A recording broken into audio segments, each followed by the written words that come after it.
Live tayo, Brad, ha? Ang pangalan mo? Yun, Natino. Oh, Natino daw. Yeah, so inuhuli niya ako kasi ano ang violation ko, Brad? Not for hire. Not for hire daw, boss. Oh, not for hire.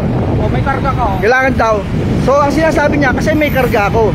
So aanihin ko etong bed na to kung hindi ko pala pwedeng kargahan. Sir, pwede mo kargaan po yan. O kaya nga, hindi. Pick up yan, hindi naman truck yan eh. Sir, pick up Hilux yan, Hilux pick up. Kaya nga Ito, po. basahin mo. O, basahin mo. Ayan o. Diba? Hilux pick up. So ibig sabihin, lahat ng lahat ng ganito, kailangan lagyan ng not for hire. Yes po. Hindi. At hindi mo kung ganun. Ayan ha. Ayan o. Kaya nga, sinasabi ko nga sa'yo, anong purpose ng bed? Anong purpose niyan? Bakit hindi ko pwedeng kargahan? Lagyan mo lang na not for hire, sir. Bakit nga? Bakit nga? Ano reason niya? Ano reason niya? Bakit hindi ko pwedeng kargahan? Private yan eh. Ano gagawin ko sa likod? Lalagyan ko ng tubig, lalagyan ko gagawin ko swimming pool. Ha? Sana, lagyan natin swimming pool, gawin natin. Gusto mo? Tulungan mo ako tanggalin yung lona. Oo, sir. Tungkol mo ako tanggalin yung lona. Dali. Tanggalin mo yung lona, dali. Tanggalin mo yung lona. Ba't ko tatanggalin? Kaya nga eh, kasi sabi mo bawal kargahan. Hindi bawal, sir. Hindi. Sabi mo baka kayo na bawal kargahan. Bakit ko kailangan obligadong ano? Kailangan mo lang lagyan na not for hire. Bakit nga? Bakit nga? Ay, yung isang ganito ka, wala kang tatak eh. Business yan. May FX din kami, wala namang ganyan. Sa business yan. Paano mo nalaman?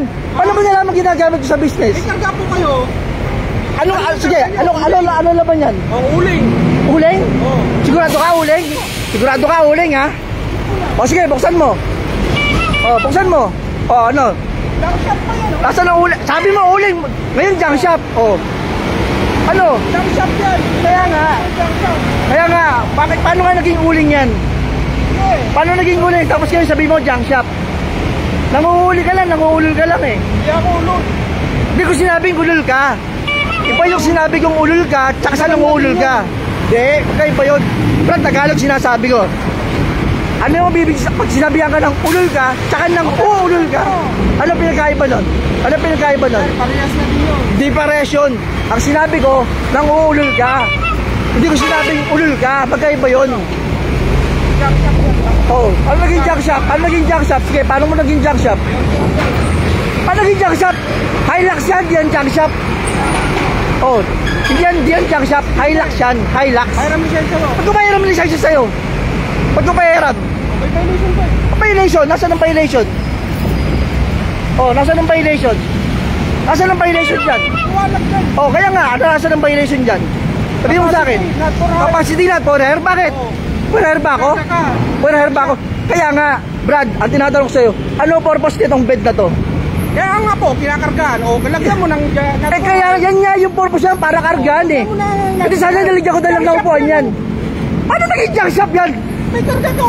Ano naging junk shop? Ano ang pakialam mo kung kakargaan ko yan? Una-una akin yan. Pangalawa, hindi ko autorisado, tanongin ko ito laman yan. Private po yan. O kaya nga. Lagyan mo na not for hire. O di, parahin din natin yung mga ano. Boss, ano pangalan? Ano pangalan ng mga sakay mo? Ganon? Ganon? Ha? Prado, tignan mo ako ilan na. O. Para sikat ka naman. Sige po. O sige.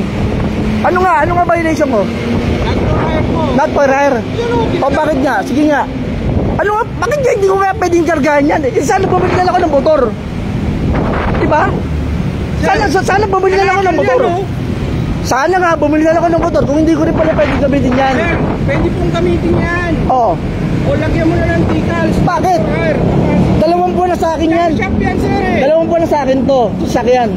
Ikaw lang ang nagbubukod tangi pumara sa akin ng ganyan. Nagbubukod tangi ka. Oo, nagbubukod tangi ka. Buong Caloocan, mga ano rito, Maynila, hindi ako sinisita. HPG, hindi ako sinisita. Nagbubukod tangi ka, Brad. Oh, anong wala problema?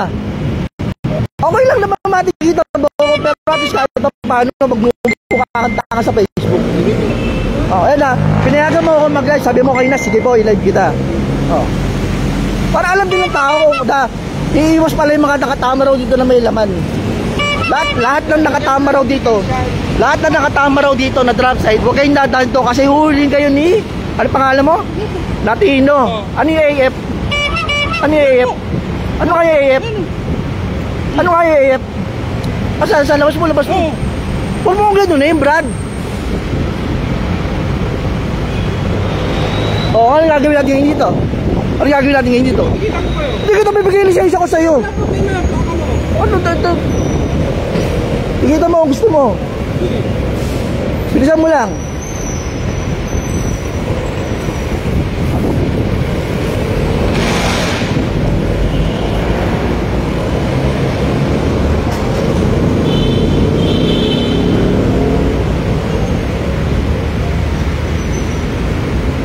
Brad, nagbubukod tangi ka, wala pumara sa akin ng ganyan. Eh no, bawal pala kargaan ng pickup. Yan, bawal daw. Kailangan daw may not for air. Unang-una, hindi 1,000 kg yan sa pagkakaalam ko.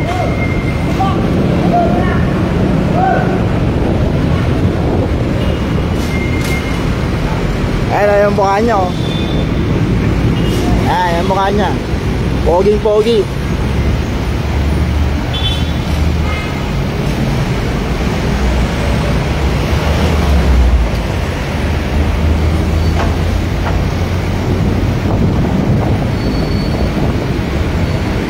Oh, sabi nyo, sampalin daw kita, oh. Bukan mo. Oh, sabi nyo, sampalin kita, oh. Kamali kaya yata ng hinuli, Brad.